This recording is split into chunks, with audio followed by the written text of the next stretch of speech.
Hello viewers, welcome to Manjeera's kitchen. నేను మీ మంజీరానండి. ఈరోజు నేను స్వీట్ కార్న్తో పకోడీ ఎలా ప్రిపేర్ చేసుకోవాలో చూపించబోతున్నానండి.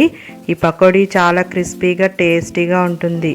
దీనికోసం నేను ఒక కప్పు ఇలా స్వీట్ కార్న్ ఒలుచుకొని తీసుకున్నాను. వీటిని మనము ఒక మిక్సీ జార్లో వేసుకొని కొంచెం కచ్చాపచ్చాగా పేస్ట్ చేసుకోవాలండి. ఇది మరీ ఫైన్గా పేస్ట్ చేయకూడదు, అస్సలు వాటర్ పోయకూడదండి. ఇది కొంచెం ఇలా నేను చూపిస్తున్నాను చూసారా, ఇలా పేస్ట్ చేసుకుంటే సరిపోతుంది. దీన్ని ఒక బౌల్లోకి తీసుకుందాం.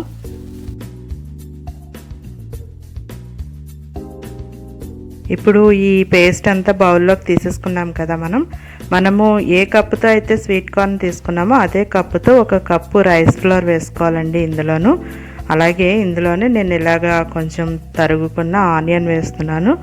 అలాగే పచ్చిమిరపకాయలు కూడా మనకి ఎన్ని కావాలనుకుంటే అన్ని పచ్చిమిర్చి మధ్య మధ్యలో తగులుతూ చాలా టేస్ట్గా ఉంటుందండి.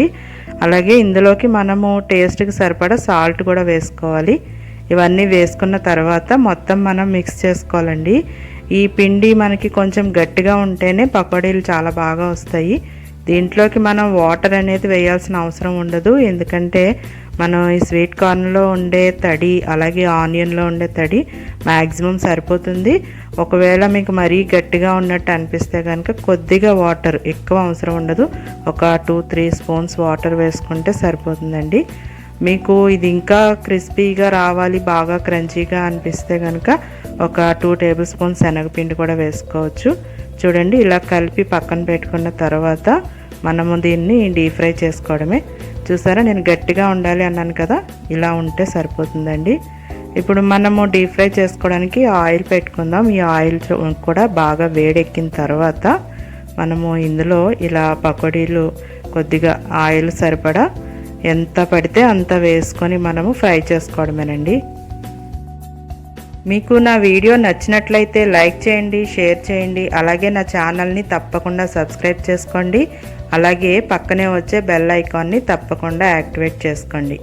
చూడండి, ఇలాగా పకోడీ మనకి ఆయిల్కి ఎంత పడితే అంత వేసుకొని మొత్తం ఇలాగా అంతా కూడా టర్న్ చేసుకుంటూ ఫ్రై చేసుకోవాలి.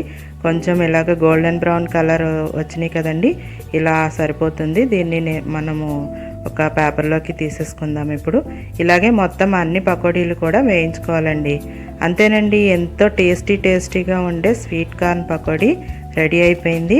ఈ పకోడీ పైన చాలా క్రిస్పీగా, లోపల సాఫ్ట్గా, మధ్య మధ్యలో పచ్చిమిర్చి తగులుతూ చాలా టేస్ట్గా ఉంటుంది. మనము ఇందులో బియ్యం పిండి, శనగపిండి వేసాం కదా, సూపర్ టేస్ట్గా ఉంటుందండి. మీరు కూడా తప్పకుండా చేసుకొని మీకు ఎలా వచ్చిందో నాకు కామెంట్ చేయండి.